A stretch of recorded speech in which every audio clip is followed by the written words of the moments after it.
Sense and Sensibility by Jane Austen, Chapter 26. Elinor could not find herself in the carriage with Mrs. Jennings, and beginning a journey to London under her protection, and as her guest, without wondering at her own situation, so short had their acquaintance with that lady been, so wholly unsuited were they in age and disposition, and so many had been her objections against such a measure only a few days before.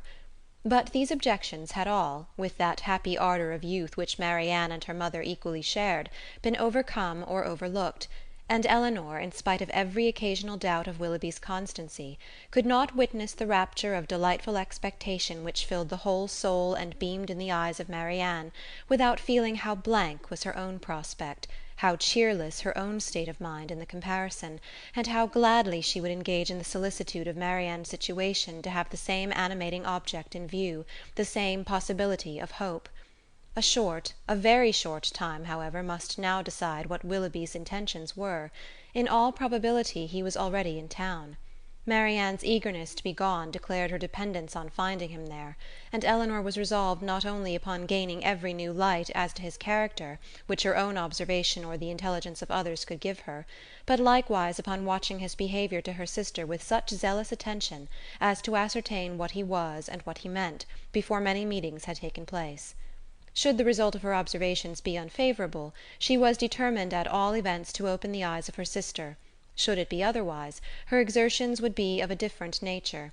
She must then learn to avoid every selfish comparison, and banish every regret which might lessen her satisfaction in the happiness of Marianne. They were 3 days on their journey, and Marianne's behaviour as they travelled was a happy specimen of what future complaisance and companionableness to Mrs. Jennings might be expected to be. She sat in silence almost all the way, wrapped in her own meditations, and scarcely ever voluntarily speaking, except when any object of picturesque beauty within their view drew from her an exclamation of delight exclusively addressed to her sister. To atone for this conduct, therefore, Elinor took immediate possession of the post of civility which she had assigned herself, behaved with the greatest attention to Mrs. Jennings, talked with her, laughed with her, and listened to her whenever she could, and Mrs. Jennings on her side treated them both with all possible kindness, was solicitous on every occasion for their ease and enjoyment, and only disturbed that she could not make them choose their own dinners at the inn, nor extort a confession of their preferring salmon to cod, or boiled fowls to veal cutlets. They reached town by 3 o'clock the third day, glad to be released, after such a journey, from the confinement of a carriage, and ready to enjoy all the luxury of a good fire. The house was handsome and handsomely fitted up, and the young ladies were immediately put in possession of a very comfortable apartment. It had formerly been Charlotte's, and over the mantelpiece still hung a landscape in coloured silks of her performance, in proof of her having spent 7 years at a great school in town to some effect. As dinner was not to be ready in less than 2 hours from their arrival, Elinor determined to employ the interval in writing to her mother, and sat down for that purpose. In a few moments Marianne did the same. "I am writing home, Marianne," said Elinor. "Had not you better defer your letter for a day or two?" "I am not going to write to my mother," replied Marianne hastily, and as if wishing to avoid any further inquiry. Elinor said no more. It immediately struck her that she must then be writing to Willoughby, and the conclusion which as instantly followed was, that however mysteriously they might wish to conduct the affair, they must be engaged. This conviction, though not entirely satisfactory, gave her pleasure, and she continued her letter with greater alacrity. Marianne's was finished in a very few minutes. In length it could be no more than a note. It was then folded up, sealed, and directed with eager rapidity. Elinor thought she could distinguish a large W in the direction, and no sooner was it complete than Marianne, ringing the bell, requested the footman who answered it to get that letter conveyed for her to the twopenny post. This decided the matter at once. Her spirits still continued very high, but there was a flutter in them which prevented their giving much pleasure to her sister, and this agitation increased as the evening drew on. She could scarcely eat any dinner, and when they afterwards returned to the drawing-room, seemed anxiously listening to the sound of every carriage. It was a great satisfaction to Elinor that Mrs. Jennings, by being much engaged in her own room, could see little of what was passing. The tea things were brought in, and already had Marianne been disappointed more than once by a rap at a neighbouring door, when a loud one was suddenly heard which could not be mistaken for one at any other house. Elinor felt secure of its announcing Willoughby's approach, and Marianne, starting up, moved towards the door. Everything was silent. This could not be borne many seconds. She opened the door, advanced a few steps towards the stairs, and after listening half a minute, returned into the room in all the agitation which a conviction of having heard him would naturally produce. In the ecstasy of her feelings at that instant she could not help exclaiming, "Oh, Elinor, it is Willoughby, indeed it is!"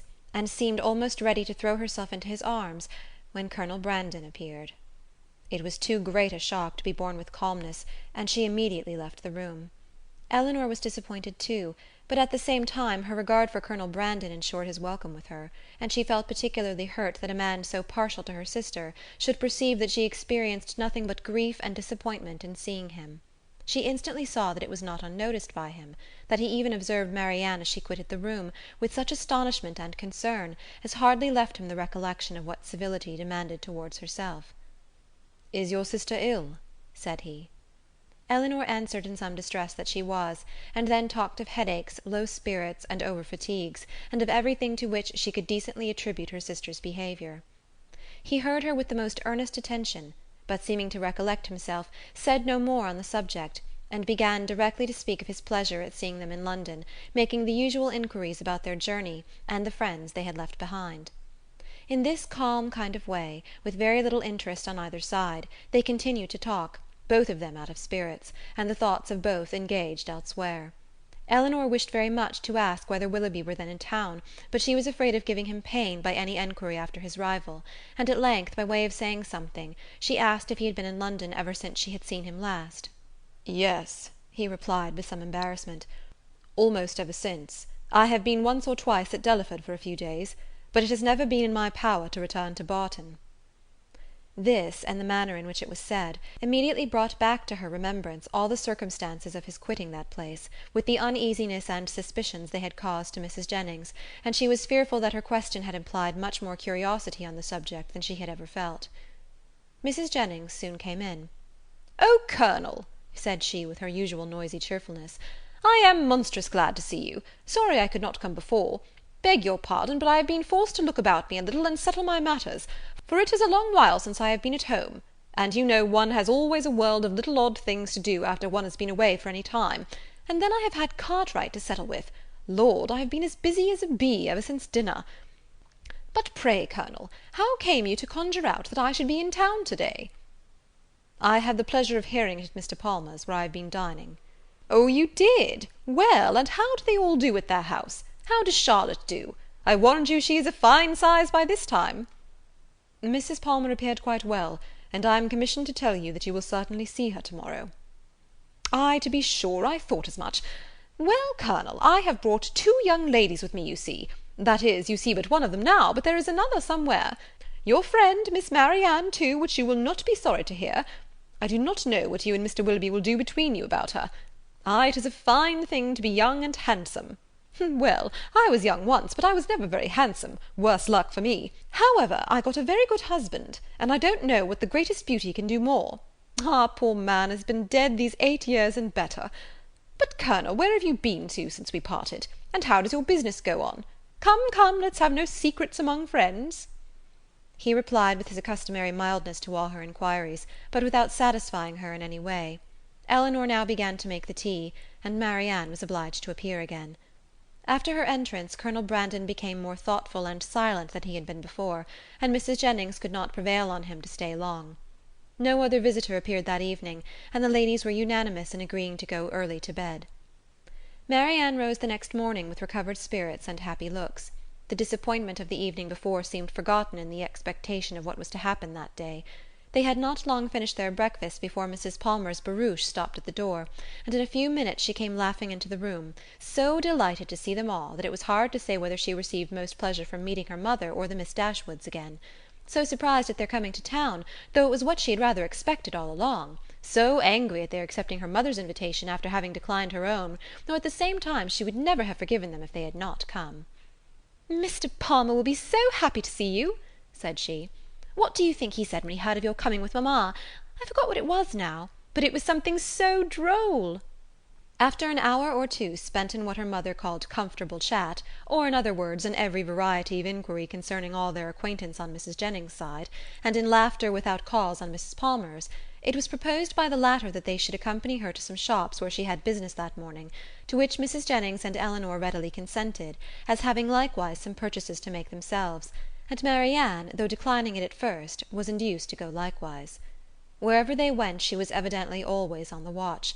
In Bond Street especially, where much of their business lay, her eyes were in constant inquiry, and in whatever shop the party were engaged, her mind was equally abstracted from everything actually before them, from all that interested and occupied the others.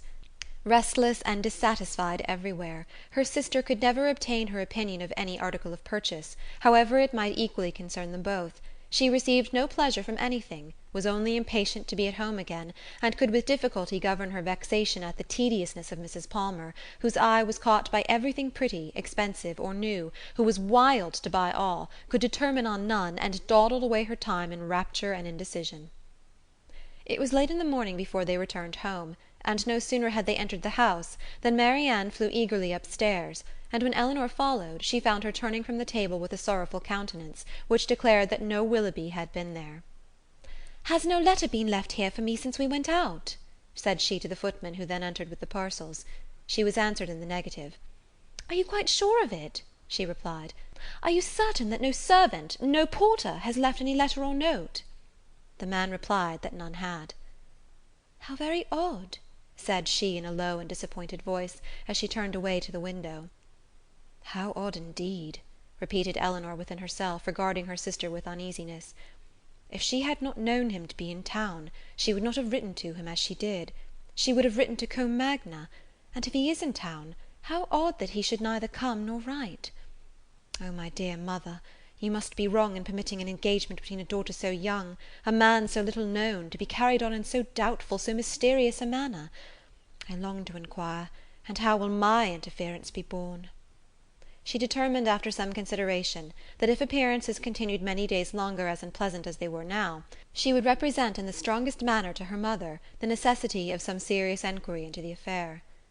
Mrs. Palmer and two elderly ladies of Mrs. Jennings's intimate acquaintance, whom she had met and invited in the morning, dined with them.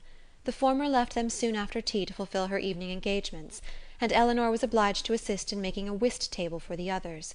Marianne was of no use on these occasions, as she would never learn the game, but though her time was therefore at her own disposal, the evening was by no means more productive of pleasure to her than to Elinor, for it was spent in all the anxiety of expectation and the pain of disappointment.